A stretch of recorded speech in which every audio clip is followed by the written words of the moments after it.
Welcome to T A focus. ഇന്ന് നമ്മൾ +2 second ടെക്സ്റ്റിൽ നിന്ന് ഫിസിക്സിൻ്റെ സെക്കൻഡ് ടെക്സ്റ്റിൽ നിന്ന് നമ്മൾ ഇമ്പോർട്ടൻ്റ് ആയിട്ട് പഠിക്കേണ്ട ടോപ്പിക്സാണ് ഡിസ്കസ് ചെയ്യുന്നത്. പാർട്ട് 2 നിന്ന് മെയിനായിട്ട് സാധാരണ റിപ്പീറ്റ് ചെയ്ത് ഒത്തിരി പ്രാവശ്യം ചോദിച്ചിട്ടുള്ള ടോപ്പിക്സ് ഏതൊക്കെയാണെന്നുള്ളതാണ്. ഓക്കെ, നമുക്ക് ഫസ്റ്റ് ഒന്ന് നോക്കാം. റേ ഒപ്റ്റിക്സിൽ നിന്നാണ്. റേ ഒപ്റ്റിക്സിൽ നിന്ന് ഏറ്റവും ഇമ്പോർട്ടൻ്റ് ആയിട്ട് പഠിക്കേണ്ടത് റിഫ്രാക്റ്റീവ് ഇൻഡെക്സ് ഓഫ് പ്രിസമാണ്. അത് ഡെറിവേഷൻ ചോദിച്ചിട്ടുണ്ട്, ഡയഗ്രാം വരച്ചിട്ട് ഡിറൈവ് ചെയ്യാനായിട്ട് ചോദിച്ചിട്ടുണ്ട്, പ്ലസ് അതിനകത്ത് ID കർവ് വരയ്ക്കാനായിട്ട് ചോദിച്ചിട്ടുണ്ട്. അപ്പോൾ ഒത്തിരി ഇമ്പോർട്ടൻ്റ് ആയിട്ടുള്ള ക്വസ്റ്റ്യനാണ്. നിങ്ങൾ ഓർക്കുന്നുണ്ടായിരിക്കും, ഒരു പ്രിസം എടുത്തു അല്ലേ, പ്രിസത്തിനകത്ത് ഒരു റേ ഓഫ് ലൈറ്റ് ഒന്ന് വീഴുന്നു, റിഫ്രാക്റ്റ് ചെയ്യുന്നു, അടുത്ത സർഫസിൽ കൂടി ഇറങ്ങിപ്പോകുന്നു. എന്നിട്ട് നമ്മൾ എന്ത് ചെയ്യും? ഇവിടെ ഈ ഇൻസിഡൻറ്റ് റേഡിയേഷന് റിഫ്രാക്ഷൻ ഇല്ലായിരുന്നെങ്കിൽ എക്സ്റ്റെൻഡ് ചെയ്യും. അതുപോലെ തന്നെ എമർജൻറ്റ് റേയെ നമ്മൾ എക്സ്റ്റെൻഡ് ചെയ്യും. ഇവിടെ നമുക്ക് ആംഗിൾ ഓഫ് ഡീവിയേഷൻ കിട്ടും. പിന്നെ ഈ രണ്ട് സർഫസിൽ ഓരോ നോർമൽ വീതം വരയ്ക്കും, അത് തമ്മിൽ ഇൻ്റർസെക്റ്റ് ചെയ്യും. നമുക്കിവിടെ ഒരു റെക്റ്റാങ്കിൾ കിട്ടും. അത് വെച്ച് നമ്മളത് സോൾവ് ചെയ്യും. അപ്പം ഈ ഇതിൻ്റെ ഫിഗർ പഠിച്ചോണം, ഡെറിവേഷൻ പഠിച്ചോണം. Refractive index n = sin a plus d/2 by sin a/2, ഈ ഡെറിവേഷൻ. ഇനി ഇതിൻ്റെ അകത്ത് തന്നെ നമുക്ക് minimum deviation d find out ചെയ്യാൻ ചോദിക്കാം, angle of the prism a ചോദിക്കാം, റിഫ്രാക്റ്റീവ് ഇൻഡെക്സ് n ചോദിക്കാം. അപ്പോൾ ഇത് മൂന്നും ഇതിൻ്റെ അകത്ത് നിന്ന് ചോദിക്കാൻ ചാൻസ് ഉണ്ട്. പിന്നെ ID കർവ് എന്ന് പറയുമ്പോഴത്തേക്ക് ഓർമ്മ ഉണ്ടാവുമല്ലോ അല്ലേ? ഇങ്ങനെ ഒരു ഗ്രാഫ് കിട്ടിയത്, ഇവിടെ ആംഗിൾ ഓഫ് ഇൻസിഡൻസും ഇവിടെ കറസ്പോണ്ടിങ് മിനിമം ഡീവിയേഷനും. ഈ ഗ്രാഫും പഠിച്ചോണം കേട്ടോ, ID കർവേ. ഇത് പ്രാക്ടിക്കലിന് ചെയ്തിട്ടുള്ളതായിരിക്കും, ഓർമ്മയുണ്ടായിരിക്കും. എന്തായാലും ഇമ്പോർട്ടൻ്റ് ആണ്, പഠിച്ചോണം കേട്ടോ, പഠിക്കാതിരിക്കരുത്. ഗ്രാഫൊക്കെ വരയ്ക്കാൻ പഠിച്ചോണം, ഫിഗർ വരയ്ക്കാനായിട്ട് പഠിച്ചോണം, ഇക്വേഷൻ പഠിച്ചിട്ടോണം. ഓക്കെ, ഇനി അടുത്ത സെക്ഷനിലേക്ക് നമ്മൾ വരുമ്പം ഇതിനകത്ത് പിന്നെ കൂടുതൽ ചോദിച്ച് കാണുന്നത് ലെൻസ് മേക്കേഴ്സ് ഫോർമുല. അത് ഡിറൈവ് ചെയ്യാനും ചോദിക്കാം, അത് വെച്ചിട്ട് ചിലപ്പം ചെറിയ ന്യൂമറിക്കൽ പ്രോബ്ലംസും ചോദിക്കാറുണ്ട്. അപ്പം ഇതും പഠിച്ചിട്ടോണം. ലെൻസ് മേക്കേഴ്സ് ഫോർമുല അതിൻ്റെ അകത്ത് തന്നെയാണ് നമ്മൾ തിൻ ലെൻസ് ഫോർമുല എഴുതുന്നത്. പിന്നെ ഇതിൻ്റെ അകത്ത് നിന്ന് പവർ കാൽക്കുലേറ്റ് ചെയ്യാനുള്ള പ്രോബ്ലം വരാറുണ്ട്. P = 1/f എന്നുള്ള ഇക്വേഷൻ. പക്ഷേ എഫ് എന്തിൽ തന്നെയായിരിക്കണം? മീറ്ററിൽ തന്നെയായിരിക്കണം. എഫ് നമ്മൾ എടുക്കുന്നത് എപ്പോഴും മീറ്ററിൽ തന്നെയായിരിക്കണം. ആ ഒരു പോയിന്റ് നോട്ട് ചെയ്തോണം. P = 1/f. ഇത് വെച്ചിട്ട് സിമ്പിളായിട്ടുള്ള പ്രോബ്ലംസ് ചോദിക്കാറുണ്ട്, പവർ. ഇനി പിന്നെ അതിനകത്ത് സാധാരണ ചോദിച്ച് കണ്ടുവരുന്നത് കോമ്പൗണ്ട് മൈക്രോസ്കോപ്പും സിമ്പിൾ മൈക്രോസ്കോപ്പിൻ്റെയും ലേബൽഡ് ഡയഗ്രാം വരയ്ക്കാനുള്ളത് ചോദിക്കാറുണ്ട്. അപ്പം അത് രണ്ടും ഒന്ന് നോക്കിക്കോണം. ഏതെങ്കിലും ഒരെണ്ണം മാത്രമായിട്ട് പഠിച്ചുകൊണ്ട് പോയാൽ ചിലപ്പം പണി കിട്ടും. അപ്പം മൈക്രോസ്കോപ്പ് പഠിച്ചുകൊണ്ട് പോയി, പക്ഷെ ചോദിച്ച് സിമ്പിൾ മൈക്രോസ്കോപ്പ് പഠിച്ചുകൊണ്ട് പോയി ചോദിക്കുന്നത് കോമ്പൗണ്ട് ആണെങ്കിൽ എന്ത് ചെയ്യും? വെറുതെ ആയിപ്പോയില്ലേ? അപ്പോൾ ഡയഗ്രാം പഠിക്കുമ്പോൾ രണ്ടെണ്ണം ഒന്ന് വരച്ച് പഠിച്ചേക്കട്ടോ, അതായിരിക്കും കുറച്ചും കൂടി സേഫ് നമുക്ക്. ഓക്കെ, എന്തായാലും റിഫ്രാക്റ്റീവ് ഇൻഡെക്സ് പഠിക്കാതെ പോകരുതും, പഠിച്ചേക്കണം. ഒത്തിരി പ്രാവശ്യം ക്വസ്റ്റ്യൻ പേപ്പറിനകത്ത് കാണുന്നതാണ്. ഒരു കാര്യം കൂടി പറഞ്ഞോട്ടെ, ഫസ്റ്റ് ടെക്സ്റ്റിൽ നിന്ന് ഫിസിക്സിൻ്റെ ഫസ്റ്റ് പാർട്ടിൽ നിന്ന് കൂടുതൽ തവണ ചോദിച്ചിട്ടുള്ള ടോപ്പിക്സിൻ്റെ വീഡിയോ ഓൾറെഡി അപ്ലോഡ് ചെയ്തിട്ടുണ്ട്. ലിങ്ക് ഞാൻ കമൻറ്റ് ബോക്സിൽ തന്നേക്കാം. അത് കാണാത്തവരാണെങ്കിൽ ഒന്ന് നോക്കാനായിട്ട് മറന്നു പോകരുത്. ഓക്കെ, ഇനി അടുത്ത സെഷൻ വരുമ്പം വേവ് ഒപ്റ്റിക്സ് ആണ്. വേവ് ഒപ്റ്റിക്സിനകത്ത് ഏറ്റവും ഇമ്പോർട്ടൻറ്റ് ഹൈഗൻസ് പ്രിൻസിപ്പിൾ ആണ്, അത് പഠിച്ചിട്ടോണം. ഹൈഗൻസ് പ്രിൻസിപ്പിൾ വെച്ചിട്ട് തന്നെ നമുക്ക് റിഫ്രാക്ഷനും റിഫ്ലക്ഷനും ഡിറൈവ് ചെയ്യാനായിട്ടുണ്ട്, എക്സ്പ്ലെയിൻ ചെയ്യാനായിട്ട്. അതായത് refraction or reflection of plane wave using Huygens principle. ഇനി ഇതൊന്നും പഠിച്ചിട്ടില്ല, ലാസ്റ്റ് ടൈമാണ്, ഇനി പഠിക്കാൻ പറ്റില്ല എന്നുള്ളവർ അറ്റ്ലീസ്റ്റ് ഹൈഗൻസ് പ്രിൻസിപ്പിൾ എങ്കിലും നന്നായിട്ടൊന്ന് പഠിച്ചിട്ടേക്കുക. പിന്നെ അതിൻ്റെ അകത്തുനിന്ന് പ്ലെയിൻ വേവ് ഫ്രണ്ടും സ്പെരിക്കൽ വേവ് ഫ്രണ്ടും സിമ്പിളാണ്. ജസ്റ്റ് ഒന്ന് എന്താണെന്നുള്ളത് നോക്കിയിട്ടേക്കുക, അല്ലെങ്കിൽ അതിൻ്റെ ഫിഗർ അവിടെ തന്നിട്ടുണ്ടാവും, ഒന്ന് നോക്കിയാൽ മതി, പെട്ടെന്ന് മനസ്സിലാവും. വലിയ സംഭവമൊന്നുമല്ല, ഒരു 1 മാർക്ക് ക്വസ്റ്റ്യൻ, അതിനപ്പുറത്തേക്കില്ല, സിമ്പിളാണ്. ഇനി ഇതിനകത്ത് കൺസ്ട്രക്റ്റീവ് ഇൻ്റർഫറൻസും ഡിസ്ട്രക്റ്റീവ് ഇൻ്റർഫറൻസും. ഇപ്രാവശ്യത്തെ മോഡൽ എക്സാമിന് നമുക്ക് ക്വസ്റ്റ്യൻ ഉണ്ടായിരുന്നു ഏരിയയിൽ നിന്ന്. അപ്പോൾ അത് നോട്ട് ചെയ്തോണം, അത് പഠിച്ചോണം. പിന്നെ വരുന്നത് path difference, fringe width, polarisation, അങ്ങനെയൊക്കെയുള്ള ചെറിയ ചെറിയ സംഭവങ്ങളാണ്. അതുപോലെ ഈ പ്ലെയിൻ വേവ് ഫ്രണ്ടും സ്പെരിക്കൽ വേവ് ഫ്രണ്ടും വരയ്ക്കാനായിട്ട് ചിലപ്പം ചോദിക്കാറുണ്ട്. അതും ഒരു 1 മാർക്ക് അല്ലെങ്കിൽ 2 മാർക്ക് ക്വസ്റ്റ്യൻ അത്രയൊക്കെ ഉള്ളൂ അതിൻ്റെ അകത്തുനിന്ന് വരുന്നത്. ഹൈഗൻസ് പ്രിൻസിപ്പിൾ എന്തോ വന്നാലും പഠിക്കാതെ പോകരുതും, അത് പഠിച്ചോണം. മോസ്റ്റ് ഇമ്പോർട്ടൻ്റ് ആണ് ഇതിൻ്റെ അകത്തുനിന്ന്. ഇനി ഇതിൻ്റെ 2 ഡെറിവേഷനും അല്ലെങ്കിൽ ഇതിൻ്റെ എക്സ്പ്ലനേഷൻ പഠിച്ചിട്ടുള്ളവരാണെങ്കിൽ അതൊന്നും കൂടി ഒന്ന് നോക്കിയിട്ടേ പോകാവുള്ളൂ. ഇനി ഇതിനകത്ത് ഏറ്റവും കൂടുതൽ ചോദിച്ചിട്ടുള്ളത് റിഫ്രാക്ഷനാണ് കേട്ടോ. റിഫ്ലക്ഷനെക്കാട്ടിലും കൂടുതലായിട്ട് ചോദിച്ചിട്ടുള്ളത് റിഫ്രാക്ഷൻ തന്നെയാണ്. നോക്കുമ്പോൾ രണ്ടും ജസ്റ്റ് ഒന്ന് നോക്കിയേക്കുക. കാരണം കൂടുതൽ ഒന്നും പഠിക്കാത്തവരാണെങ്കിൽ റിഫ്രാക്ഷൻ ഒന്ന് പഠിച്ചിട്ടോ. ഇനി റിഫ്രാക്ഷൻ പഠിച്ചു കഴിഞ്ഞവരാണെങ്കിൽ റിഫ്ലക്ഷനും കൂടി ഒന്ന് നോക്കിയിട്ട് പോകുന്നതായിരിക്കും സേഫ്. ഓക്കെ, ഇനി നമ്മൾ സെമി കണ്ടക്ടറിനകത്ത് വരുമ്പം ഏറ്റവും ഇമ്പോർട്ടൻ്റ് ആയിട്ട് എല്ലാ ക്വസ്റ്റ്യൻ പേപ്പറിലും കാണാറുള്ളത് ഒന്നാണ് റെക്ടിഫയർ. ഹാഫ് വേവും ഫുൾ വേവും. അതിൻ്റെ സർക്യൂട്ട് ഡയഗ്രാം ചോദിക്കാം, വർക്കിംഗ് എങ്ങനെയാണെന്ന് ചോദിക്കാം, ഔട്ട്പുട്ടിൻ്റെ ഗ്രാഫ് വരയ്ക്കാനായിട്ട് ചോദിക്കാം. അപ്പം റെക്ടിഫയർ എന്തായാലും പഠിച്ചിട്ടേ പോകാവുള്ളൂ. ഒത്തിരി ഇമ്പോർട്ടൻ്റ് ആണ്. അത് ഏറ്റവും സിമ്പിളായിട്ട് പഠിക്കുന്നത് ഓൾറെഡി ചാനലിൽ ഒരു വീഡിയോ അപ്ലോഡ് ചെയ്തിട്ടുണ്ട്.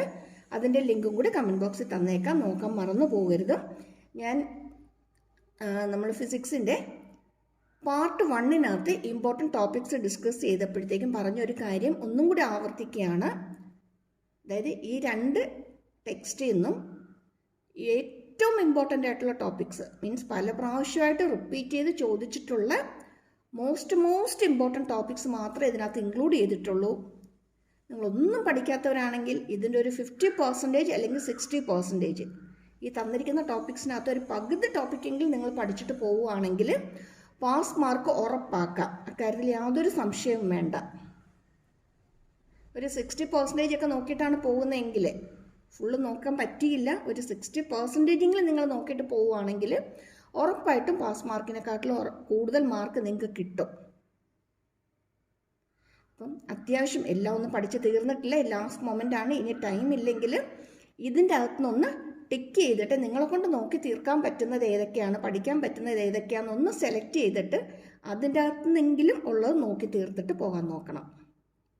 എല്ലാം പഠിച്ചു കഴിഞ്ഞവരാണെങ്കിൽ ഈ ടോപ്പിക്സ് കാണുമ്പോൾ ഓൾറെഡി നിങ്ങൾ പഠിച്ചു കഴിഞ്ഞു, അതൊന്നും കൂടി ഒന്ന് റിവൈസ് ചെയ്തൊന്ന് സെറ്റാക്കുക. പ്ലസ് ഓരോ ചാപ്റ്ററിനകത്തും ഈ ടോപ്പിക്സ് കഴിഞ്ഞിട്ട് വരുന്നത് ഏതാണോ അതെന്തൊക്കെയാണെന്നുള്ളത് ജസ്റ്റ് ഒന്ന് നോക്കി തീർത്തേക്കുക. മീൻസ് ഒരു A+A എയിം ചെയ്യുന്നവർ, ഒരു ഫുൾ മാർക്കൊക്കെ എയിം ചെയ്യുന്നവരാണെങ്കിൽ ഈ ഏരിയയൊക്കെ തറവാണ്. ഓക്കെ, അപ്പോൾ ഇത് കഴിഞ്ഞിട്ട് ഇനി എന്തൊക്കെയാണ് വരുന്നത് എന്നുള്ളത് വെറുതെ ഒന്ന് നോക്കിയേക്കുക. ഒരു മാർക്ക് പോലും പോകണ്ട എന്നുള്ളവരാണെങ്കിൽ. ഇനി റാൻഡമായിട്ട് ഇനി അവിടെ നിന്ന് ഇവിടുന്നൊക്കെ പഠിച്ച് എന്തൊക്കെയോ ഒരു വിധത്തിൽ ഇങ്ങനെ പഠിച്ച് വെച്ചിരിക്കുന്നവരാണെങ്കിൽ ഈ ക്വസ്റ്റ്യൻസും കൂടി അല്ലെങ്കിൽ ഈ ടോപ്പിക്സും കൂടി വെച്ചിട്ട് നിങ്ങളൊന്ന് നോക്കുക, ഇതിനകത്ത് ഏതെങ്കിലും നിങ്ങൾ വിട്ടുപോയിട്ടുണ്ടോ എന്ന്. വിട്ടുപോയിട്ടുണ്ടെങ്കിൽ അതും കൂടി ഒന്ന് നോക്കി ഒന്ന് കംപ്ലീറ്റ് ചെയ്തേക്കുക. ഓക്കെ, അപ്പോൾ റെക്ടിഫയർ, പിന്നെ CE amplifier, common emitter amplifier, എന്നാൽ മോസ്റ്റ് ഇമ്പോർട്ടൻറ്റ് റെക്ടിഫയർ തന്നെയാണ് കേട്ടോ. പിന്നെ ഇതിനകത്ത് കുറേ ചെറിയ ചെറിയ കാര്യങ്ങൾ, അതായത് ഇൻട്രിൻസിക് സെമി കണ്ടക്ടർ എന്താണ്, എക്സ്ട്രിൻസിക് സെമി കണ്ടക്ടർ എന്താണ്, പിന്നെ ഡയോഡ് ക്യാരക്ടറിസ്റ്റിക്സ്, VI ഗ്രാഫ് വരയ്ക്കാനുള്ളത്, പിന്നെ പൊട്ടൻഷ്യൽ ബാരിയർ, ഡോപ്പിങ്, ഇങ്ങനൊരു graph, VI graph, potential barrier, doping, അങ്ങനെയൊക്കെയുള്ള കാര്യങ്ങളൊക്കെ ഒന്ന് നോക്കിയേക്കണം. പിന്നെ ഇതിനകത്ത് ഏറ്റവും ഇമ്പോർട്ടൻ്റ് ആയിട്ട് വരുന്നത് ഫോർവേഡ് ബയസിങ്, റിവേഴ്സ് ബയസിങ് എന്താണെന്നുള്ളത്, പൊട്ടൻഷ്യൽ ബാരിയർ എന്താണെന്നുള്ളത്. ട്രാൻസിസ്റ്ററൊക്കെ വരുമ്പോഴത്തേക്ക് അതിൻ്റെ കേസിൽ നമ്മൾ പൊട്ടൻഷ്യൽ ബാരിയറൊക്കെ വെച്ച് നമ്മൾ എക്സ്പ്ലെയിൻ ചെയ്യുന്നുണ്ട്, അതെന്താണെന്നുള്ളത് നോക്കണം. പിന്നെ ബാൻഡ് തിയറി നോക്കണം. ബാൻഡ് തിയറിക്കകത്ത് മെയിനായിട്ട് conduction band, valence band, then energy gap എന്താണെന്നുള്ളതും കൂടി നോക്കി തീർത്തേക്കണം. ഇത്രയും കാര്യങ്ങൾ ഇതിൻ്റെ അകത്തുനിന്ന് നോക്കാനായിട്ടുള്ളതാണ്. എന്നാലും ഏറ്റവും മോസ്റ്റ് ഇമ്പോർട്ടൻ്റ് ആയിട്ട് ഇതിനകത്ത് പറയുന്നത് റെക്ടിഫയർ തന്നെയാണ്. റെക്ടിഫയറിൻ്റെ സർക്യൂട്ട് വരച്ച് പഠിച്ചോണം, വർക്കിംഗ് പ്രിൻസിപ്പിൾ പഠിച്ചോണം, അല്ലെങ്കിൽ വർക്കിംഗ് എങ്ങനെയാണെന്നുള്ളത് പഠിച്ചോണം, ഔട്ട്പുട്ട് ഗ്രാഫ് വരയ്ക്കാനായിട്ട് പഠിച്ചോണം. അടുത്തത് വരുന്നത് ഡ്യുവൽ നേച്ചറാണ്. ഡ്യുവൽ നേച്ചറിനകത്ത് ഒത്തിരി ഗ്രാഫുകൾ നമുക്ക് പഠിക്കാനുണ്ട്. പക്ഷെ അതിനകത്ത് ഏറ്റവും കൂടുതൽ റിപ്പീറ്റ് ചെയ്ത് കണ്ടിട്ടുള്ളത് ഇതാണ്. സ്റ്റോപ്പിംഗ് പൊട്ടൻഷ്യലും ഫ്രീക്വൻസിയും വെച്ച് വരുന്ന ഗ്രാഫാണ്. സ്റ്റോപ്പിംഗ് പൊട്ടൻഷ്യലും ഫ്രീക്വൻസിയുമായിട്ട് റിലേറ്റ് ചെയ്ത് വരുന്ന ഗ്രാഫാണ് ഏറ്റവും കൂടുതൽ തവണ കണ്ടിട്ടുള്ളത്.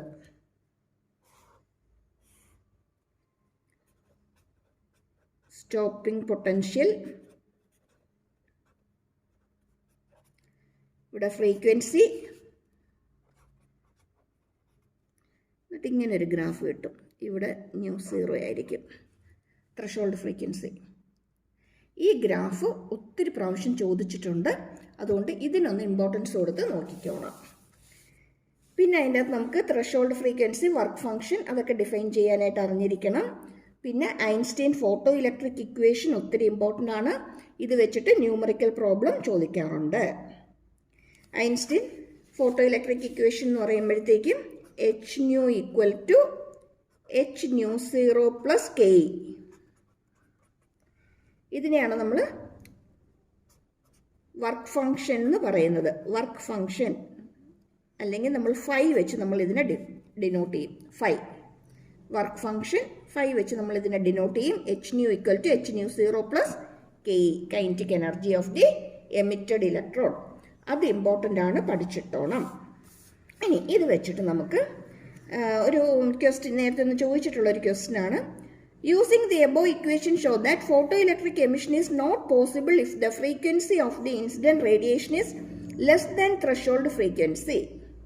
ത്രെഷോൾഡ് ഫ്രീക്വൻസിയെക്കാട്ടിലും കുറവാണെങ്കിൽ വന്ന് വീഴുന്ന റേഡിയേഷൻ്റെ ഫ്രീക്വൻസി ത്രെഷോൾഡ് ഫ്രീക്വൻസിയെക്കാട്ടിലും കുറവാണെങ്കിൽ ഫോട്ടോ ഇലക്ട്രിക് എമിഷൻ നടക്കില്ല എന്ന് പ്രൂവ് ചെയ്യാനാണ് ചോദിച്ചിരിക്കുന്നത്. അപ്പം ഇങ്ങനെ ഒരു ക്വസ്റ്റ്യൻ കിട്ടുകയാണെങ്കിൽ നമുക്ക് ഇതിനകത്ത് നിന്നൊരു 3 മാർക്ക് നമുക്ക് എക്സ്പെക്ട് ചെയ്യാൻ പറ്റും. 3 or 4 മാർക്ക്. നമുക്കറിയാം Einstein equation H nu equal to H nu 0 plus K E ആണ് അല്ലേ? അങ്ങനെയാണെങ്കിൽ കെ ഇ എന്ന് പറയുന്നത് എന്തായിരിക്കും? K E is H nu minus H nu 0 ആണ്. H into nu minus nu 0 ആണ്. ഇനി കൈനറ്റിക് എനർജി എന്ന് പറയുന്ന സംഭവം എപ്പോഴും എന്തായിരിക്കും? പോസിറ്റീവ് ക്വാണ്ടിറ്റിയാണ്, പോസിറ്റീവാണ്. ഇത് പ്ലാങ്ക് കോൺസ്റ്റൻ്റ് ആണ്. പിന്നെ ഈ കൈനറ്റിക് എനർജി ആരെയെ ഡിപ്പെൻഡ് ചെയ്യത്തുള്ളൂ? ന്യൂ മൈനസ് ന്യൂ 0 മാത്രമേ ഡിപ്പെൻഡ് ചെയ്യത്തുള്ളൂ. ഇത് പോസിറ്റീവ് ആകണമെന്നുണ്ടെങ്കിൽ ന്യൂ എന്ന് പറയുന്നത് ഗ്രേറ്റർ ദാൻ ന്യൂ 0 ആയിരിക്കണം. ശരിയാണോ? Kinetic energy is always positive.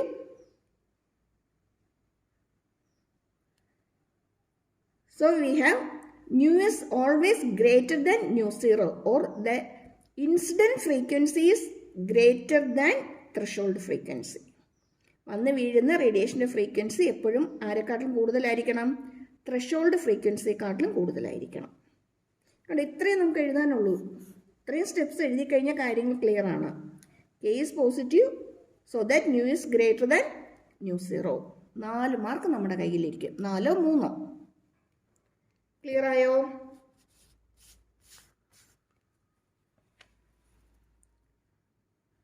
Just ഒന്ന് നോട്ട് ചെയ്തിട്ടേക്കണേ. ഓക്കെ, ഇതൊക്കെ നേരത്തെ ചോദിച്ചിട്ടുള്ളതാണ്. പ്രീവിയസ് ക്വസ്റ്റ്യൻ പേപ്പറിൽ നിന്ന് എടുത്തിട്ടുള്ള ക്വസ്റ്റ്യൻസ് തന്നെയാണ് കേട്ടോ.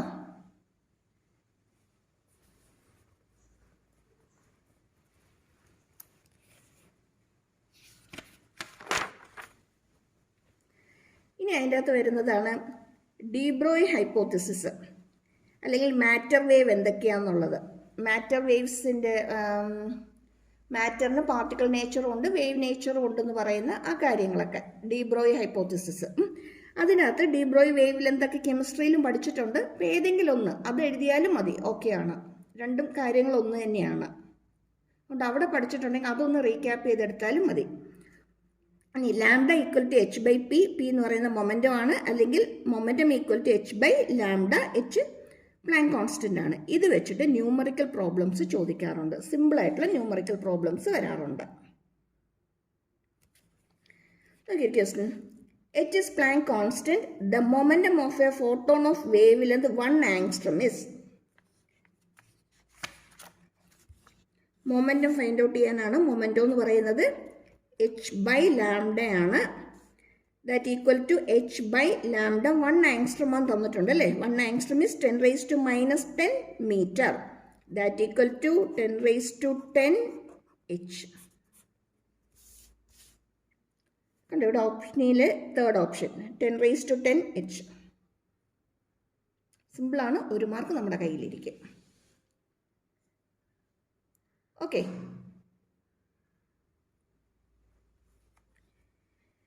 ഇനി അടുത്ത ക്വസ്റ്റിനിലേക്ക് പോകാം. അതിന് മുമ്പ് ഒരു കാര്യം പറഞ്ഞോട്ടെ. സാധാരണ സ്ഥിരം പറയാറുള്ളത് തന്നെയാണ്. ആദ്യമായിട്ട് കാണുന്നവരും ഇതുവരെ സബ്സ്ക്രൈബ് ചെയ്യാത്തവരും ഒന്ന് സബ്സ്ക്രൈബ് ചെയ്യാനും ലൈക്ക് ചെയ്യാനും ഷെയർ ചെയ്യാനും മറന്നു പോകരുത്.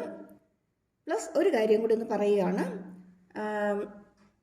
മാർച്ച് ലാസ്റ്റോടുകൂടി നമ്മുടെ എക്സാം കഴിയും. അത് കഴിഞ്ഞ് ഏപ്രിൽ 23 അല്ലേ, ഏപ്രിൽ ലാസ്റ്റോടുകൂടി നമുക്ക് കീമിൻ്റെ എക്സാം ഉണ്ട്. അത് കഴിഞ്ഞ് മെയ് ഫസ്റ്റ് വീക്കിൽ തന്നെ നമുക്ക് നീറ്റിൻ്റെ എക്സാം ഉണ്ട്. അപ്പം നീറ്റിൻ്റെയും കീമിൻ്റെയും ഇമ്പോർട്ടൻറ്റ് ക്വസ്റ്റ്യൻസ് ഡിസ്കഷൻ നമ്മുടെ ചാനലിൽ ഉണ്ടായിരിക്കും. Videos upload ചെയ്യുന്നുണ്ടായിരിക്കും.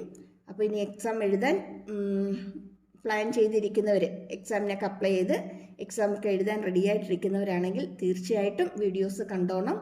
അതും ഇതുപോലെ തന്നെ നമ്മുടെ പ്രീവിയസ് ക്വസ്റ്റ്യൻ പേപ്പേഴ്സ് അനലൈസ് ചെയ്തിട്ട് അതിൻ്റെ അകത്തുനിന്ന് ഏറ്റവും ഇമ്പോർട്ടൻ്റ് ആയിട്ടുള്ള ക്വസ്റ്റ്യൻസ് തന്നെയായിരിക്കും നമ്മൾ ഡിസ്കസ് ചെയ്യുന്നതും.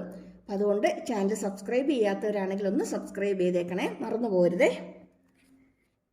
ഓക്കെ, അടുത്തൊരു ക്വസ്റ്റ്യൻ നോക്കിക്കേ. Work function four 2 metals are in the ratio 1:2. Find the ratio of the threshold wave length. നമ്മൾ ഇത്ര നേരം പറഞ്ഞത് ത്രെഷോൾഡ് ഫ്രീക്വൻസിയുടെ കാര്യമാണ്. പക്ഷെ നമുക്കിവിടെ ചോദിച്ചിരിക്കുന്നത് threshold wave length find out ചെയ്യാനാണ് നമുക്കിവിടെ ക്വസ്റ്റ്യൻ വന്നിരിക്കുന്നത്. കണ്ടോ, ഓഫ് ദോസ് മെറ്റൽസ്. ഓക്കെ, നമുക്കൊന്ന് ചെയ്ത് നോക്കാം. നമുക്കിവിടെ ക്വസ്റ്റ്യനകത്ത് തന്നിരിക്കുന്നത് റേഷ്യോ ഓഫ് വർക്ക് ഫംഗ്ഷൻ ആണ് അല്ലേ, 5 ആണ്. ഓക്കെ, നോക്കാം. 5 അല്ലേ, 5:1/5:2 എന്ന് എഴുതാം. 1/2 ആണ്, 2/1 ആണ്, 1/2. ഓക്കെ, 1/2 നമുക്ക് തന്നിട്ടുണ്ട്. ഇനി നമുക്കറിയാം വർക്ക് ഫംഗ്ഷൻ എന്ന് പറയുന്നത് h/0 ആണ്. That equal to h into, നമുക്ക് ഫ്രീക്വൻസി വേണ്ട, ആരെ വേണം, വേവ് ലെന്ത് വേണം. വേവ് ലെന്ത് ഉണ്ടെങ്കിൽ നമുക്കിത് ഈ റേഷ്യോ നമുക്ക് കിട്ടത്തുള്ളൂ. ഫ്രീക്വൻസി വെച്ചല്ല ചെയ്യേണ്ടത്, വേവ് ലെന്തിൻ്റെ ടേംസിലേക്ക് വരണം. എളുപ്പമാണ്. നോക്കി, ന്യൂവും ലാംഡയും തമ്മിലുള്ള റിലേഷൻ എന്താ, ന്യൂ ഈക്വൽ ടു c/λ ആണ്. വെലോസിറ്റി ബൈ വേവ് ലെന്ത് ആണ് c/λ. ഇവിടെ ന്യൂ 0 ആയതുകൊണ്ട് ഇവിടെ λ0 കൊടുത്തേക്കാം. ഇവിടെ ഫൈയും ലാംഡയും ഇൻവേഴ്സ്ലി പ്രൊപ്പോർഷണൽ ആണ്. h കോൺസ്റ്റൻ്റ് ആണ്, സിയും കോൺസ്റ്റൻ്റ് ആണ്. അങ്ങനെയെങ്കിൽ ഫൈ എന്ന് പറയുന്നത് 1/λ പ്രൊപ്പോർഷണൽ ആണ്. ശരിയാണോ? അങ്ങനെയെങ്കിൽ നമുക്ക് 5:1/5:2 ഈക്വൽ ടു λ2/λ1 എന്ന് എഴുതാമല്ലോ. ഇൻവേഴ്സ് റിലേഷൻ ആയതുകൊണ്ടാണ് ഇവിടെ നമ്മൾ തിരിച്ചെഴുതിയിരിക്കുന്നത്. 5:1 1/λ1. അതുപോലെ തന്നെ 1/5:2 വരുമ്പോൾ ഇവിടെ λ2. അല്ലെങ്കിൽ വേണ്ട, ജസ്റ്റ് ഇങ്ങനെ ഓർത്താൽ മതി, ഓപ്പോസിറ്റ് ആയിട്ട് വരും എന്ന് ഓർത്താൽ മതി. 5:1 λ1 താഴെ, 5:2 λ2 മുകളിൽ, അത്രയേ ഉള്ളൂ. 5:1/5:2 ഈക്വൽ ടു λ2/λ1. ക്വസ്റ്റിന് ചോദിച്ചിരിക്കുന്നത് വേവ് ലെന്തിൻ്റെ റേഷ്യോ കിട്ടാനാണ്. λ1/λ2 ഈസ് ഈക്വൽ ടു അല്ലേ, ഇവിടെ നമ്മൾ നേരെ തിരിച്ചപ്പം ഈ സൈഡും കൂടി തിരിച്ചങ്ങ് എഴുതിയേക്കുക. 5:2/5:1. 5:1/5:2 1/2 ആണെന്ന് തന്നിട്ടുണ്ട്. അങ്ങനെയെങ്കിൽ 5:2/5:1 എന്തായിരിക്കും, 2/1. അപ്പോൾ റേഷ്യോ ഏതാ, 2:1. കണ്ടോ, സിമ്പിളാണ്, പെട്ടെന്ന് ചെയ്യാവുന്നതേ ഉള്ളൂ. 5 h/0 ആണ്. 𝜇0 എന്ന് പറയുന്നത് c/λ ആണ്. ഫൈയും ലാംഡയും ഇൻവേഴ്സ്ലി പ്രൊപ്പോർഷണൽ ആണ്. ഇത് എഴുതുമ്പോൾ തെറ്റിപ്പോകാതിരുന്നാൽ മാത്രം മതി. 5:1/5:2 എന്ന് പറയുന്നത് λ2/λ1 ആണ്. അതൊന്ന് നോട്ട് ചെയ്തോണം. നമുക്ക് കിട്ടേണ്ടത് λ1/λ2 ആണ്. അപ്പോൾ ഇപ്പുറത്ത് നമ്മൾ നേരെ തിരിച്ചങ്ങ് എഴുതുക. തിരിച്ചെഴുതുമ്പോൾ തന്നിരിക്കുന്ന റേഷ്യോ നേരെ തിരിഞ്ഞു വരും. That is 2:1. ക്ലിയർ ആയോ? ഇനി ഞാൻ ഈ പ്രോബ്ലം ഇത്ര ഡീറ്റെയിൽഡ് ആയിട്ട് സമയമെടുത്ത് പറഞ്ഞത് എന്താണെന്ന് വെച്ചാൽ, ഇവിടെ കണ്ടോ, പിയും ലാംഡയും നമുക്ക് ഈ ക്വസ്റ്റ്യൻ തന്നെ എന്തായിട്ടും ചോദിക്കാം. ഇതുപോലെ പിയും ലാംഡയും തന്നിട്ട് ഫൈൻഡ് ഔട്ട് ചെയ്യാനായിട്ട് നമുക്ക് വേണമെങ്കിൽ റേഷ്യോ ഫൈൻഡ് ഔട്ട് ചെയ്യാൻ നമുക്ക് ചോദിക്കാം. P1/P2 റേഷ്യോ അല്ലെങ്കിൽ λ1/λ2 ratio in terms of momentum. ഇവിടെ റേഷ്യോ എങ്ങനെ വരും? P1/P2 ഈക്വൽ ടു λ2/λ1 എന്ന് വരും. കണ്ടു, ഇവിടെ ഇൻവേഴ്സ് റിലേഷൻ അല്ലേ? അപ്പോൾ P1/P2 എന്ന് പറയുന്നത് λ2/λ1 വരും. അപ്പോൾ ഇത് വെച്ചിട്ടും സിമ്പിളായിട്ടുള്ള ന്യൂമറിക്കൽ പ്രോബ്ലംസ് ചോദിക്കാം. ഇൻ കേസ് നിങ്ങൾക്ക് പ്രോബ്ലം ചെയ്യാൻ അറിയത്തില്ലെങ്കിൽ തന്നിരിക്കുന്ന ഡേറ്റ എങ്കിലും എടുത്ത് എഴുതി വെച്ചേക്കണം. അതിൻ്റെ തന്നിട്ടുണ്ട് മൊമെൻറ്റം പി ഈക്വൽ ടു എന്താണെന്ന് എടുത്ത് എഴുതുക, വേവ് ലെന്ത് എന്ന് എഴുതി തന്നിട്ടുണ്ട്, ലാംഡ ഈക്വൽ ടു എന്താണെന്ന് എഴുതി വെക്കുക, മാസ് എന്ന് പറഞ്ഞിട്ടുണ്ട്, എം ഈക്വൽ ടു എന്താണെന്ന് എഴുതി വെക്കുക. തന്നിരിക്കുന്ന ഡേറ്റ എങ്കിലും നിങ്ങളൊന്ന് എഴുതിയേക്കണം. ചിലപ്പം പേപ്പർ വാല്യുവേഷൻ്റെ സമയത്ത് നമ്മൾ ആ ഡേറ്റ കളക്ട് ചെയ്ത് എഴുതുന്നതിനുള്ള മാർക്ക് നമുക്ക് കിട്ടിയെന്ന് വരും. വെറുതെ എന്തിനാണ് നമ്മൾ കളയുന്നത് അല്ലേ? അതിൻ്റെ അത് നോക്കി അങ്ങ് എടുത്ത് എഴുതിയാൽ മാത്രം പോരെയോ? എടുത്തെഴുതിയേക്ക്. ഇനി അടുത്ത ടോപ്പിക്കിലേക്ക് വരാം. ആറ്റംസ് ആണ്. ആറ്റംസിനകത്ത് Rutherford scattering experiment, impact parameter, angle of scattering, അങ്ങനെയുള്ള കാര്യങ്ങളൊക്കെ ചോദിച്ചിട്ടുള്ളതാണ്. ബോർ പോസ്റ്റ്ലേറ്റ് ഉണ്ട്. അതിനകത്ത് തന്നെ എന്ത് ഓർബിറ്റ് റേഡിയസ് അല്ലെങ്കിൽ എന്ത് ഓർബിറ്റിൻ്റെ റേഡിയസ് ഫൈൻഡ് ഔട്ട് ചെയ്യാനുള്ള ഇക്വേഷൻ അല്ലെങ്കിൽ അത് വെച്ചിട്ടുള്ള പ്രോബ്ലംസ് സാധാരണ ചോദിച്ചു കാണാറുണ്ട്. എന്ത് ഓർബിറ്റിൻ്റെ ഇക്വേഷൻ പഠിച്ചിട്ടേക്കണം. Rn equal to R0 n square.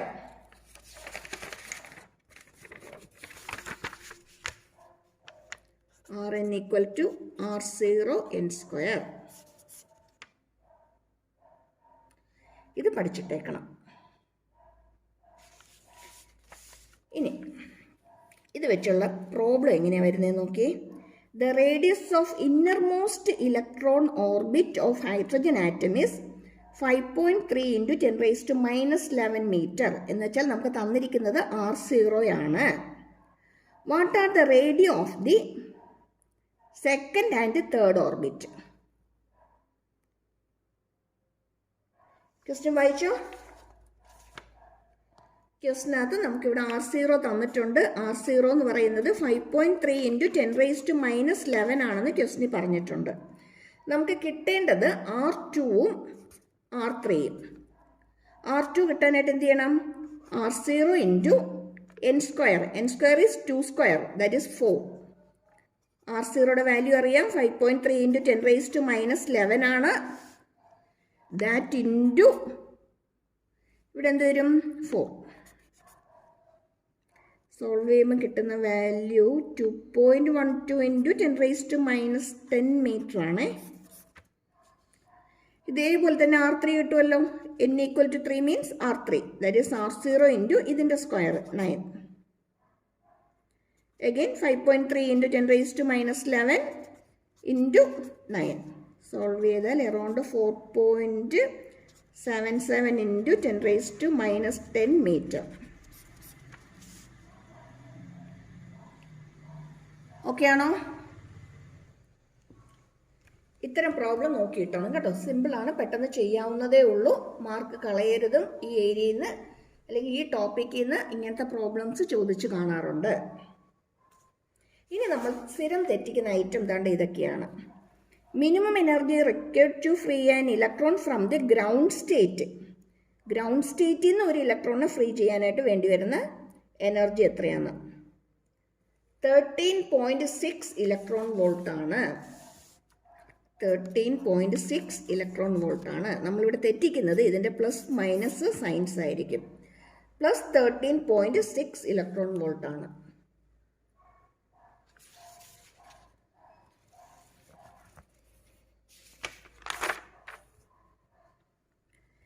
Okay, energy of ground state of hydrogen atom is -13.6. അപ്പോൾ ഗ്രൗണ്ട് സ്റ്റേറ്റിലെ എനർജിയാണ് നിങ്ങൾക്ക് ഫില്ലപ്പ് ആയിട്ടോ 1 മാർക്കായിട്ടോ ചോദിക്കുകയാണെങ്കിൽ എന്തായിരിക്കും?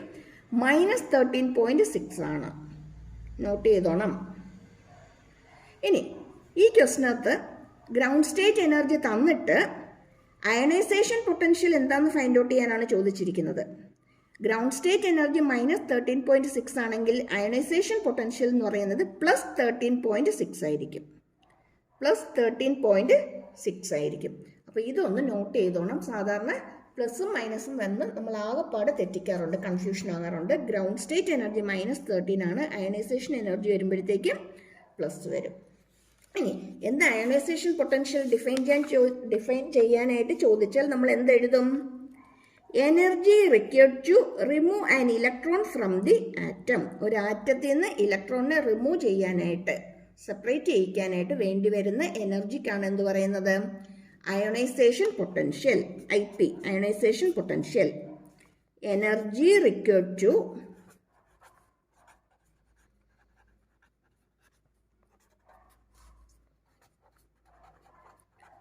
remove an electron from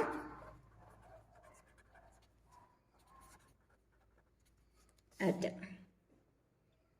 clear ആയോ?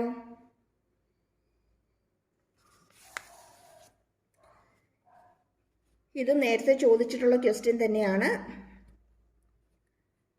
An electron is revolving around the nucleus of hydrogen atom in an orbit of radius 9 times the radius of the first orbit.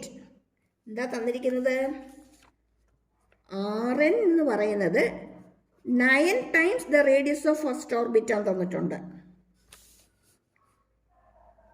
Find angular momentum of electron in that orbit. നമുക്ക് find out ചെയ്യേണ്ടത് angular momentum ആണ്. നമുക്കറിയാം Rn എന്ന് പറയുന്നത് R0n² ആണ്. അങ്ങനെയെങ്കിൽ ഈ രണ്ട് ഇക്വേഷനിൽ നിന്ന് നമുക്ക് എന്ത് പറയാം? n² എന്ന് പറയുന്നത് 9 എന്ന് പറയാം. അങ്ങനെയെങ്കിൽ n = എന്താന്ന് കിട്ടും? 3 ആണെന്ന് കിട്ടും. Angular momentum is mvr is equal to nh/2π ആണ്. ശരിയാണോ? ആംഗുലർ മൊമെന്റം എന്ന് പറയുന്നത് രണ്ട് ഇക്വേഷൻ ഉണ്ട്. L = mvr എന്നുണ്ട്, L = nh/2π എന്നുണ്ട്. നമുക്ക് ഇതിനകത്ത് സബ്സ്റ്റിറ്റ്യൂട്ട് ചെയ്യാം. n-ന് പകരം 3 കൊടുക്കാം, h/2π. ആൻസർ കിട്ടി. L = 3h/2π. ചോദിച്ചിട്ടുള്ള ക്വസ്റ്റ്യൻ ആണ്. നോക്കിയിട്ടേ പോകാവുള്ളൂ, നോക്കാതെ പോകരുത്. 2 മാർക്കിൻ്റെ ക്വസ്റ്റ്യൻ ആണ്. സിമ്പിളായിട്ട് പെട്ടെന്ന് ചെയ്യാവുന്നതേ ഉള്ളൂ. ഇവിടെ നോക്കി, ഇവിടെ എന്ത് വേണമെങ്കിലും മാറ്റി തന്നോട്ടെ. തന്നിരിക്കുന്ന ഒരു സ്ക്വയർ നമ്പർ തന്നെയായിരിക്കും. ആ സ്ക്വയർ നമ്പറിൻ്റെ റൂട്ട് എടുത്തിട്ട് ഇവിടെ ഇട്ട് കൊടുത്തു കഴിഞ്ഞാൽ നമ്മുടെ ആൻസറാണ്. വേറെ ഒന്നും ചെയ്യാനില്ല. 16 ടൈംസ് ദ റേഡിയസ് അല്ലേ? അപ്പം n എന്ത് കിട്ടും? 4 കിട്ടും. ഇവിടെ 4 ഇട്ട് കൊടുത്താൽ 4h/2π.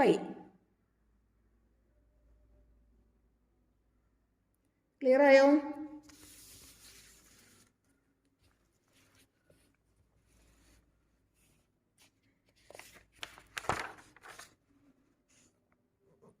നെക്സ്റ്റ് ന്യൂക്ലിയെന്നാണ്. ന്യൂക്ലിയെന്ന് ഫിഷനും ഫ്യൂഷനും ഒക്കെ എന്താണെന്ന് പഠിച്ചോണം. ഫ്യൂഷൻ സ്റ്റാറിലും സണ്ണിലും ഒക്കെ നടക്കുന്നതാണ്. ലൈറ്റർ ന്യൂക്ലിയർ കമ്പൈൻ ചെയ്ത് ഹെവിയർ ആയിട്ട് മാറുന്നതും.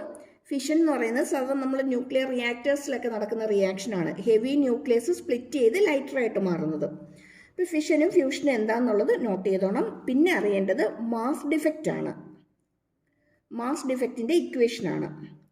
മാസ് ഡിഫക്റ്റ് എന്ന് പറയുന്നത് difference in the mass of the nucleus and nucleons.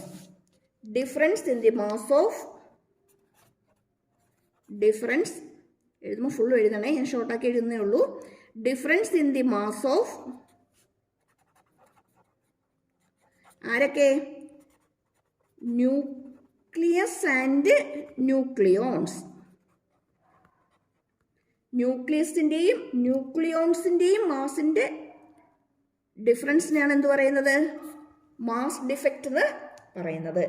അത് കാണാനുള്ള ഇക്വേഷനാണ് ZmB + A - Z × Mn - M. Atomic നമ്പറാണ്, മാസ് ഓഫ് പ്രോട്ടോൺ ആണ്, atomic mass, atomic number, mass of neutron, then mass of the nucleus. ഇനി ഇവിടെ നിന്ന് ചോദിക്കുന്ന വേറൊരു ക്വസ്റ്റ്യൻ ആണ് ബൈൻഡിങ് എനർജി. ബൈൻഡിങ് എനർജി എന്ന് പറയുന്നത് energy equivalent to mass defect. ഈ ΔMന് കറസ്പോണ്ടിങ് ആയിട്ട് വരുന്ന എനർജിക്കാണ് എന്ത് പറയുന്നത്? ΔMന് കറസ്പോണ്ടിങ് ആയിട്ട് വരുന്ന എനർജിക്കാണ് ബൈൻഡിങ് എനർജി എന്ന് പറയുന്നത്. Energy equivalent to mass defect. അല്ലെങ്കിൽ binding energy equal to delta M C square. ഈ മാസ് ഡിഫക്റ്റിനെ വെലോസിറ്റി ഓഫ് ലൈറ്റിൻ്റെ സ്ക്വയർ കൊണ്ട് മൾട്ടിപ്ലൈ ചെയ്താൽ നമുക്ക് ബൈൻഡിങ് എനർജി കിട്ടും. ഇത് ജൂളിലാണ്. ഇനി അത് തന്നെ ഇലക്ട്രോൺ വോൾട്ടിൽ എത്രയാണെന്ന് ചോദിക്കുവാണെങ്കിൽ ഡെൽറ്റ എം ഇൻറ്റു 931.5 MEV ആണ്. ഇത് രണ്ടും പഠിച്ചിട്ടോണം MEVയിൽ എന്താണ് വരുന്നതെന്നുള്ളത് നോട്ട് ചെയ്തെടുക്കണം. എങ്ങാനും ഫില്ലപ്പായിട്ടോ അല്ലെങ്കിൽ വൺ വേർഡ് ഒക്കെ ആയിട്ട് ചിലപ്പം ചോദിച്ചേക്കാം. ബൈൻഡിങ് എനർജി എന്ന് പറയുന്നത് energy equivalent to mass defect. അല്ലെങ്കിൽ കുറച്ചും കൂടി ഒന്ന് ഡിഫൈൻ ചെയ്ത് നമുക്ക് പറയണമെന്നുണ്ടെങ്കിൽ നമുക്കിതിനെ പറയാവുന്നത് average energy required to separate nucleons. Average energy required to separate ന്യൂക്ലിയോൺസിനെ സെപ്പറേറ്റ് ചെയ്യാൻ വേണ്ടി വരുന്ന ആവറേജ് എനർജിയാണ്. രണ്ടിനകത്ത് ഏതെങ്കിലും ഒന്ന് എഴുതിയാൽ മതി. Average energy required to separate nucleons, അല്ലെങ്കിൽ എന്തെഴുതാം, energy equivalent to mass defect എന്ന് എഴുതാം. പക്ഷെ നമുക്ക് തിരിച്ച് ക്വസ്റ്റ്യൻ ചോദിച്ചാൽ പണിയായി പോകും. What is energy equivalent of mass defect എന്ന് ചോദിച്ചാൽ ബൈൻഡിങ് എനർജിയാണെന്ന് അറിഞ്ഞിരിക്കണം. അതുപോലെ തന്നെ average energy required to separate the nucleon is dash binding energy. അപ്പോൾ രണ്ടും ഒന്ന് ജസ്റ്റ് ഒന്ന് പഠിച്ചിട്ടേക്ക്. ഓക്കെ ആയോ?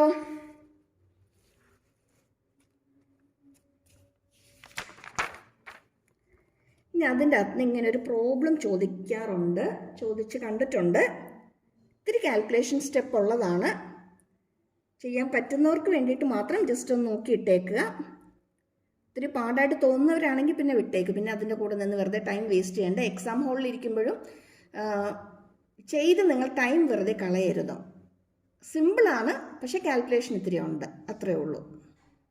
സിമ്പിൾ കാൽക്കുലേഷനുമാണ്, പക്ഷെ ഇത്തിരി ടൈം എടുക്കും, അത്രേ ഉള്ളൂ. ഓക്കെ, ഒന്ന് നോക്കിയേക്കാം.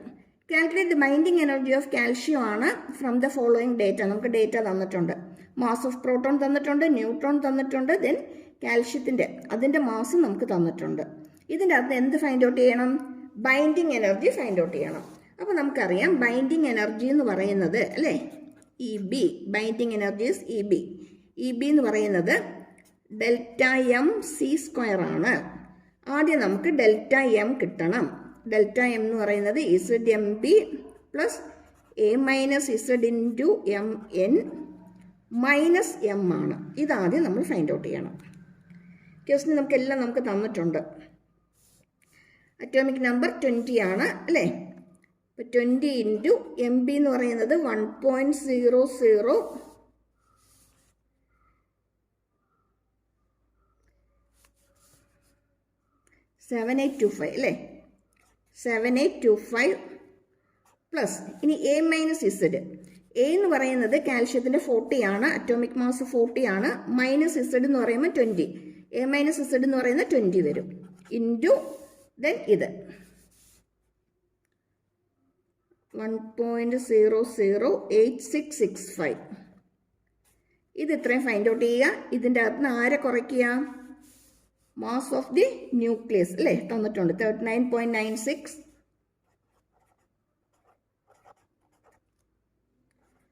2589 തന്നിട്ടുണ്ട്. ഇതെല്ലാം കൂടെ ആദ്യം കാൽക്കുലേറ്റ് ചെയ്യുക. അതിൻ്റെ അകത്ത് നിന്ന് ഇത് സബ്ട്രാക്ട് ചെയ്യുക, കുറയ്ക്കുക. കുറച്ച് കഴിയുമ്പോൾ നമുക്ക് കിട്ടുന്നത് 0.367211 ആണ്. ഇത് AMEയിലാണ് തന്നിരിക്കുന്നത്. നമുക്കതിനെ കിലോഗ്രാമിലേക്ക് കൺവേർട്ട് ചെയ്യണം. 1.66 ഇൻറ്റു 10⁻⁻27 കൊണ്ട് മൾട്ടിപ്ലൈ ചെയ്യണം. നമുക്കിതിനെ കിലോഗ്രാമിലേക്ക് മാറ്റി കിട്ടും. കിലോഗ്രാമിൽ വരുമ്പോഴത്തേക്കും ഇതിൻ്റെ വാല്യൂ വരുന്നത് 60957 ഇൻറ്റു 10⁻⁻27 കിലോഗ്രാം ആണ്. എന്തേ ആയുള്ളൂ? ഡെൽറ്റ എം മാത്രമേ ആയിട്ടുള്ളൂ അല്ലേ. എനർജി കിട്ടണമെങ്കിൽ എന്ത് ചെയ്യണം? ഇതിനെ C² കൊണ്ട് മൾട്ടിപ്ലൈ ചെയ്യണം. ഇൻറ്റു C² എന്ന് പറയുമ്പോൾ 3 ഇൻറ്റു 10⁸ സ്ക്വയർ കൊണ്ട് മൾട്ടിപ്ലൈ ചെയ്യണം. ചെയ്ത് കഴിയുമ്പം 5.486 ഇൻറ്റു 10⁻⁻11 ആണ് വാല്യൂ വരുന്നത്. അത്രയും ജൂളാണ്, ഇത്രയും ജൂളിലാണ് കിട്ടുന്നത്. നമ്മൾ കാൽക്കുലേഷൻ ഇത്തിരി ലെന്തിയാണ്, അതുകൊണ്ട് ചെയ്യാമെന്നുള്ളവർ ചെയ്യുക, ടൈം വേസ്റ്റ് ആവും എന്നുള്ളവർ ഇതിലേക്ക് മെനക്കെടാതിരിക്കുക. ചെയ്ത് പ്രാക്ടീസ് ആയവർ സ്പീഡിൽ ചെയ്യാൻ പറ്റുമെന്നുണ്ടെങ്കിൽ അങ്ങ് ചെയ്ത് വയ്ക്കോ. ആദ്യമായിട്ട് ഇത് ചെയ്യാനായിട്ട് പോയിട്ട് നിങ്ങളുടെ ടൈം വേസ്റ്റ് ആക്കരുത്. അല്ലെങ്കിൽ ബാക്കിയെല്ലാം സോൾവ് ചെയ്തിട്ട് വന്നിട്ട് ഇതിൻ്റെ കാൽക്കുലേഷൻ പാർട്ട് ചെയ്യുക. അവിടെ വരെയുള്ളത് എഴുതി വെച്ചേക്കുക, കാൽക്കുലേഷൻ മുമ്പ് വരെയുള്ളത് എഴുതി വെച്ചേക്കുക. എന്നിട്ട് ബാക്കിയെല്ലാം നിങ്ങൾക്ക് അറിയാവുന്ന എല്ലാം അറ്റൻഡ് ചെയ്ത് കഴിഞ്ഞിട്ട് തിരിച്ചു വന്നിട്ട് ഇത് പെട്ടെന്ന് സോൾവ് ചെയ്യുക. എങ്ങനെയാണെന്ന് വെച്ചാൽ നിങ്ങളുടെ സൗകര്യം പോലെ ഞാൻ പറഞ്ഞതേ ഉള്ളൂ കേട്ടോ. എന്തായാലും ഈ ടൈപ്പ് ക്വസ്റ്റൻ ഒന്ന് നോക്കിയേക്കണേ. ഇനി ക്വസ്റ്റൻ ഒന്ന് സോൾവ് ചെയ്യാൻ അറിയത്തില്ലെങ്കിൽ അത്യാവശ്യം ഇക്വേഷനൊക്കെ എഴുതി ഒന്ന് സബ്സ്റ്റിറ്റ്യൂട്ട് ചെയ്ത് വെക്കാനെങ്കിലും നോക്കിയേക്കുക, ക്വസ്റ്റൻ ഉണ്ടെങ്കിൽ. വെറുതെ മാർക്ക് കളയണ്ടല്ലോ. പിന്നെ ഇതിനകത്ത് നിന്ന് അറിയേണ്ടത് ബൈൻഡിങ് എനർജി പെർ ന്യൂക്ലിയോൺ ആണ്. അത് binding energy by mass number ആണ്, binding energy by mass number ആണ്. ഇനി ഇത് വെച്ചിട്ടാണ് നമ്മൾ സ്റ്റെബിലിറ്റി പറയുന്നത്. ബൈൻഡിങ് എനർജി പെർ ന്യൂക്ലിയോൺ കൂടുതലാണെങ്കിൽ കൂടുതൽ സ്റ്റേബിൾ ആയിരിക്കും ന്യൂക്ലിയസ്. അപ്പം കൂടുതലായിട്ട് കാണുന്നത് അയണിൻ്റെ ആണ്. അയണിൻ്റെ ഫൈൻഡ് ഔട്ട് ചെയ്യുമ്പോൾ നമുക്ക് 8.8 MeV ആണ് അപ്രോക്സിമേറ്റ്ലി കിട്ടുന്നത്. അയണിൻ്റെ ആണ് നമ്മൾ മോർ സ്റ്റേബിളായിട്ട് കാണുന്നത്. അപ്പോൾ ഇത്രയും കാര്യങ്ങളൊക്കെ ഇതിനകത്ത് നിന്ന് പഠിച്ചോളുക. ബൈൻഡിങ് എനർജി പെർ ന്യൂക്ലിയോൺ എന്താണെന്നുള്ളത് അറിഞ്ഞിരിക്കണം. അതുപോലെ തന്നെ ബൈൻഡിങ് എനർജി എന്താണെന്നുള്ളത് അറിഞ്ഞിരിക്കണം. പിന്നെ പറയുമ്പോൾ മാസ് ഡിഫക്റ്റ് എന്താണെന്നുള്ളത് അറിയണം. ഫിഷൻ ഫ്യൂഷനൊക്കെ എന്തൊക്കെയാണെന്നൊക്കെ ഉള്ളതൊക്കെ ഒന്ന് അറിഞ്ഞിരിക്കണം. ഇതൊക്കെയാണ് ഏറ്റവും കൂടുതൽ ഇമ്പോർട്ടൻ്റ് ആയിട്ട് വരുന്നത്. അപ്പോൾ okay, thank you for watching. ഒന്നും കൂടി പറയുകയാണ്, സബ്സ്ക്രൈബ് ചെയ്യാനും ലൈക്ക് ചെയ്യാനും ഷെയർ ചെയ്യാനും മറന്നു പോകരുത്. പിന്നെ പബ്ലിക് എക്സാം കഴിഞ്ഞ ഉടൻ തന്നെ നീറ്റിൻ്റെയും കീമിൻ്റെയും ക്വസ്റ്റ്യൻ ഡിസ്കഷൻ അതിൻ്റെ വീഡിയോസും അപ്ലോഡ് ചെയ്യുന്നതായിരിക്കും. Thank you. പിന്നെ നേരത്തെ പറഞ്ഞതുപോലെ ഫസ്റ്റ് പാർട്ടിൻ്റെ ലിങ്ക് ഞാൻ കമൻറ്റ് ബോക്സിൽ ഇട്ടേക്കാം, നോക്കാൻ മറന്നു പോരുതേ. All the best. എല്ലാവരും നല്ല കോൺഫിഡൻ്റ് ആയിട്ട് ധൈര്യമായിട്ട് പോയി എക്സാം എഴുതുക. ആവശ്യത്തിന് നന്നായിട്ട് വെള്ളം കുടിക്കുക. അവരവരുടെ രീതിക്കനുസരിച്ചുള്ള ഭക്ഷണശീലം ഏതാണോ അതനുസരിച്ചുള്ള അതാത് സമയത്ത് എന്തെങ്കിലുമൊക്കെ ആഹാരങ്ങളൊക്കെ കഴിക്കുക. ഉറങ്ങാൻ കിടക്കുമ്പോൾ 1 മണിക്കൂറാണ് ഉറങ്ങുന്നതെങ്കിൽ പോലും സ്വസ്ഥമായിട്ടങ്ങ് ഉറങ്ങുക. ഒരു ഇടയ്ക്ക് നിങ്ങൾക്ക് കുറേ നേരം ഇരുന്ന് പഠിച്ചു, ഒന്ന് റിലാക്സ് ചെയ്യണം, ഒന്ന് റെസ്റ്റ് എടുക്കണം എന്ന് തോന്നുന്നു, ഒരു 1 അവർ നിങ്ങളൊന്ന് ഉറങ്ങാനായിട്ട് കിടക്കുന്നു. ആ ടൈമിൽ ഈ ക്വസ്റ്റ്യൻ പേപ്പറും പഠിച്ച കാര്യങ്ങൾ ഇതൊക്കെ ആലോചിച്ച് കിടക്കുകയാണെങ്കിൽ വെറുതെ മൈൻഡിൻ്റെ സ്ട്രെസ്സ് കൂടത്തേ ഉള്ളൂ. അതിലും ഭേദം ഉറങ്ങുമ്പോൾ ഇതൊന്നും ആലോചിക്കാതെ സ്വസ്ഥമായിട്ട് ഉറങ്ങി എഴുന്നേൽക്കുക. പിന്നെ അറിയാമല്ലോ, നന്നായിട്ട് ചൂടാണ്, കഴിയുന്നതും പുറത്തുപോയി വെയിലൊന്നും കൊള്ളാതിരിക്കുക. നിങ്ങൾക്ക് ഹോളിഡേയ്സ് കിട്ടുന്ന ദിവസങ്ങളിൽ പഠിക്കാൻ കിട്ടുന്ന സമയം മാക്സിമം വീട്ടിൽ തന്നെ ഇരുന്ന് പഠിക്കാനായിട്ട് ശ്രമിക്കുക. മീൻസ് വീട്ടിൽ തന്നെ ഇരുന്ന് പഠിക്കുക എന്ന് പറയുമ്പോഴത്തേക്കും പുറത്ത് വെയിൽ കൊള്ളാതിരിക്കുക എന്നാണ് ഉദ്ദേശിക്കുന്നത്. വെറുതെ വെയിലത്ത് അങ്ങോട്ടും ഇങ്ങോട്ടും കറങ്ങി നടക്കാനോ അങ്ങോട്ടും ഇങ്ങോട്ടും പോകാനോ എടുക്കാനോ ഒന്നും നിൽക്കണ്ട. വെയിൽ കൊള്ളുന്നത് മാക്സിമം കുറയ്ക്കുക. പിന്നെ പഠിക്കുന്നത് നിങ്ങളുടെ സൗകര്യം പോലെ, ഇപ്പം ഫ്രണ്ട്സുമായിട്ട് കമ്പൈൻ സ്റ്റഡി ചെയ്യുകയോ അല്ലെങ്കിൽ സ്കൂളിൽ പോയിരുന്ന് ഡിസ്കസ് ചെയ്യുകയോ അല്ലെങ്കിൽ അങ്ങനെയൊക്കെ നിങ്ങളുടെ സൗകര്യം പോലെ. ഞാൻ ഉദ്ദേശിച്ചത് വെയിൽ കൊള്ളാതിരിക്കുക എന്നുള്ളത് മാത്രം. കാരണം നമ്മുടെ എനർജി വേസ്റ്റ് ആവും, നമ്മൾ കൂടുതൽ ടയേർഡാവും, പിന്നെ വന്ന് പഠിക്കാനിരിക്കുമ്പോൾ നമ്മളെ കൊണ്ട് പറ്റാതെ വരും. ഓക്കെ, അപ്പോൾ നന്നായിട്ട് വെള്ളം കുടിക്കുക. All the best. നന്നായിട്ട് എക്സാം എഴുതുക. സബ്സ്ക്രൈബ് ചെയ്യാൻ ലൈക്ക് ചെയ്യാനും ഷെയർ ചെയ്യാനും മറന്നു പോയേക്കല്ലേ. Thank you.